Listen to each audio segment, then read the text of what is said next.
Well now, there you be. I was waiting for you. So turn down the lights, maybe even turn them off. Sit back, but don't relax.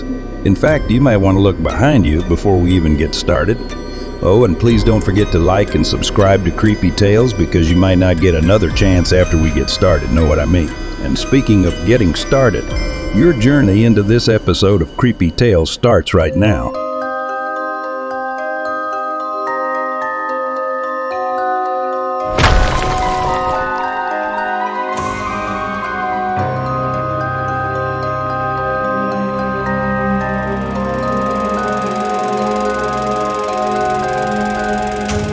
In July and August 2011, I was on tour across the Southeast with two other stand-up comedians.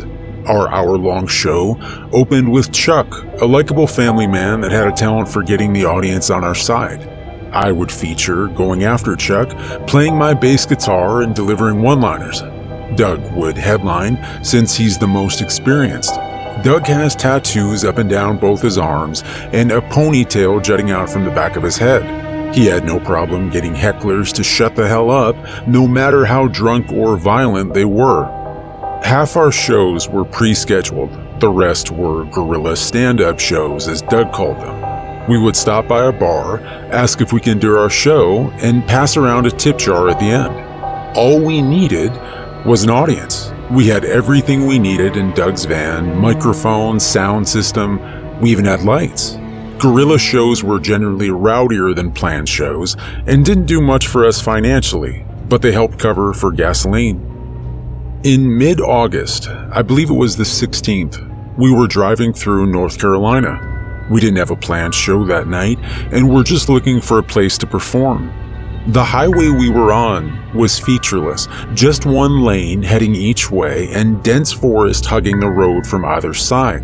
The smell of smoke hanging mildly in the evening air. We weren't sure whether or not we were even on the right road, because neither the GPS nor Chuck's smartphone was getting any signal. It was the middle of donkey balls nowhere, according to Doug. Finally, we saw a sign: Ashley, 4, Hayes, 12. Farms started cropping up along the road as we entered the small town. A faded wooden sign welcomed us to Ashley, Kansas, and invited us to stay a while. There are several states between North Carolina and Kansas. There's no way we went that far. We contemplated the oddity as we rolled into what looked to be some sort of historic downtown district, complete with a roller rink and soda parlor. We were all impressed with the effort and attention to detail put into making the area look authentic. The smell of smoke was rather strong. There was probably a large fire recently. We found a bar a few blocks away with a poorly lit sign above the door: Elmo's. We pitched our show to the bartender, who was happy to let us perform. "We don't laugh enough around here," he said, his voice calm like a dose of Quaalude. "I'll let everyone know." We had a few hours to kill before the show, so we sat in the bar and wrote material while drinking some beers. They had old brands, some that I didn't even know were still being made, like Schlitz. The place was perfect for comedy writing. There were no TVs and the music was all jazz and oldies, very few distractions. The bar had great lighting and a small stage area that was great for comedy. We set up the microphone and sound system and went to wait in a large closet near the stage. That would be our green room for the evening. We looked out the door a few minutes before the show. The house lights were off and the stage lights were glaringly bright. I could faintly make out the silhouettes of what seemed to be a large crowd waiting patiently for the show. As far as we saw, the bartender had made no attempt to tell anyone about the show while we were writing jokes for that entire hour. How did so many people know to come? The crowd was quietly waiting for us to take the stage, which was very unsettling. There was no pre-show chatter, not even a cough. Just 50 plus people waiting in silence. "Let's get this shit train a-rollin'," Chuck told me before waltzing up onto the stage. He was met with modest applause, a stark contrast to the usual hooting and hollering of southern bars. The crowd was very bipolar, buzzing with laughter at some jokes while being completely silent during others. Near the end of Chuck's set, I found the main factor between good and bad jokes for this crowd. They didn't get jokes involving references to popular culture. Were we this far out from society? Chuck thanked the crowd and left the stage to polite applause. I took the stage, plugged in my bass guitar, and strummed some simple notes. The first thing that hit me on that stage was the overwhelming smell of smoke. It had been lingering for the past few hours, but now it was nearly overwhelming, distracting even. I had to address that elephant in the room. "Is there a fire in town? Too bad Ashley's one-man fire department is getting plastered at a comedy show." The audience laughed.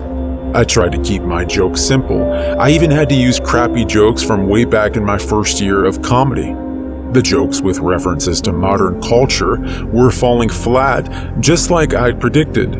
The audience seemed to have two reactions, either total silence or a consistent buzz of modest laughter. It was my job to bring up Doug when I was done.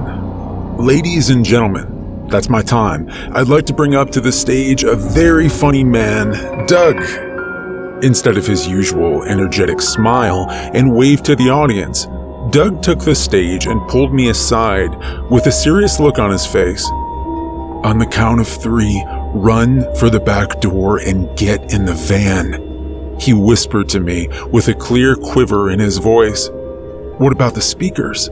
"Screw the speakers. We run like hell on 3. I could hear audience members getting out of their seats as he counted down, and once he finished counting, I ran as fast as I could to the back door. They ran after us. I still had the microphone in one hand and the bass guitar strapped across my chest, the cord popping out of the mic and the bass disconnecting from the amp not far down towards the door. I was almost out before one man grabbed my arm, and it burned like hell. I looked back at him, and he was on fire. Not in any figurative sort of way, literally covered in flames. I ripped my arm away from him just in time to dodge the heavy metal door that Doug slammed down on my assailant's arm. Chuck was waiting in the van outside. We dove into the van and Chuck peeled off into the road. "They drugged us, man. They slipped some shit into our beers," Chuck said. I looked out the window and saw the patrons, bathed in fire, file out of the bar door and watch us drive off into the night. The entire town was turning into ashes around us. The smell became unbearable. The last thing I heard before passing out was Chuck choking on smoke and Doug roaring curse words at the bar disappearing into the distance. I woke up not too long later to the sound of Doug punching the dashboard in anger. Chuck asked if we should see someone about the hallucinations, but they appeared to have had worn off. I could still see a faint orange glow in the sky behind us as we entered the city limits of Greensboro, North Carolina, a far cry from Kansas. We continued looking for about a week. No more guerrilla comedy. We still talk about that night whenever we see each other at local open mics and shows. I never told them about the package I received in the mail on August 16th, 2012, a year after that night, containing the charred remains of my amp and the tip jar with $36.75 in it. I never told them about the burns left on my shirt, where the fiery man had grabbed me before getting his arm crushed. And I didn't tell them about the note inside the package that read, "Thanks for the laughs. We hope to come to one of your shows again soon. Return address: Elmo's Bar, Ashley, Kansas.